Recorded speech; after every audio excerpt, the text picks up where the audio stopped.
Bom, a violência psicológica, ela está prevista no artigo 147b, e ela diz causar dano emocional à mulher que a prejudique, perturbe seu pleno desenvolvimento ou vise a desagradar ou controlar suas ações, comportamentos, crenças e decisões, mediante ameaça, constrangimento, humilhação. Vejo que no caso presente, houve realmente uma atitude de dano emocional, controle de ações, ameaças, constrangimentos, humilhações e manipulações. O Tipo Penal prevê uma pena de 6 meses a 2 anos e multa se a conduta não constituir crime mais grave. Veja que é uma nova lei que tipifica o que já vinha acontecendo antes, que são violências psicológicas contra a mulher. E, portanto, na obra de Márcio André Lopes Cavalcante, nós temos o dano emocional à mulher que a prejudica ou perturba seu pleno desenvolvimento.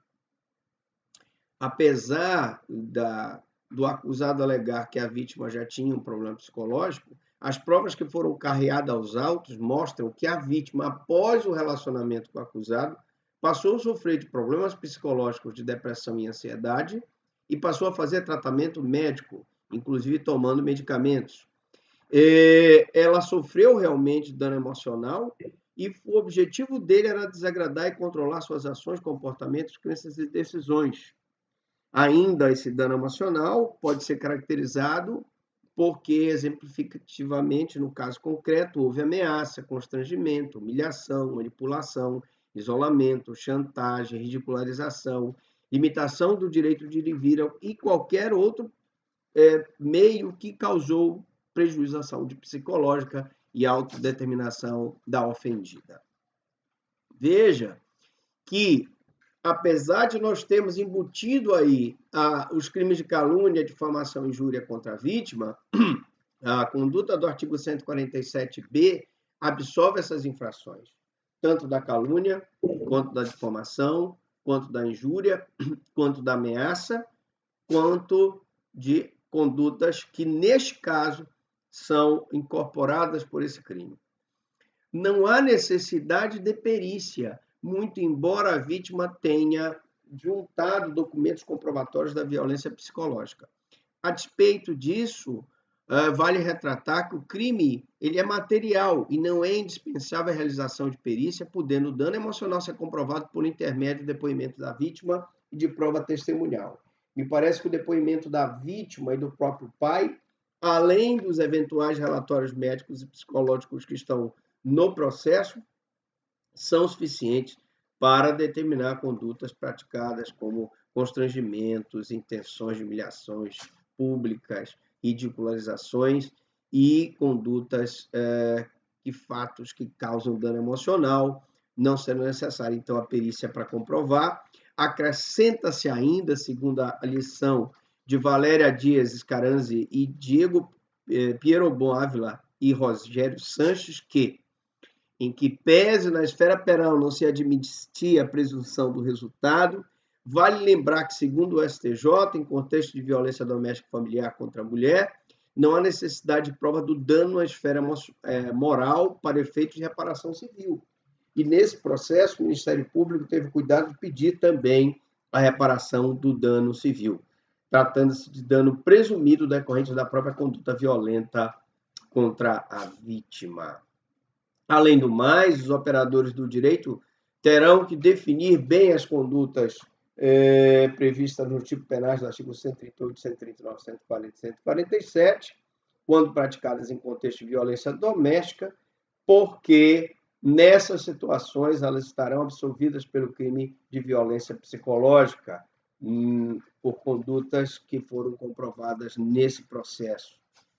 Portanto, Excelência, sendo a ação penal pública, no caso de violência psicológica, e, portanto, provada a autoria e materialidade das calúnias, das injúrias, das difamações, das ameaças, dos constrangimentos, cabe ao Ministério Público, então, e também já foi provada a desnecessidade da perícia da prova do dano psicológico, cabe ao Ministério Público, então, pedir a condenação do acusado, uma vez que algumas mulheres em situação de violência, apesar de não terem sofrido agressão física, apresentam sequelas causadas por abusos emocionais. E no caso dos autos, me parece bem provado que, segundo a lição da Ana Luísa Smith Ramos, autora do livro Violência Psicológica contra a Mulher, é possível considerar que houve uma espécie de lesão corporal nos casos em que as mulheres foram continuamente atacadas em seus relacionamentos, como xingamentos, humilhações, ofensas, ameaças, chantagens e perseguições, e apresentam um quadro de estresse pós-traumático, que é o caso da vítima, depressão e crise de pânico em decorrência dessas condutas.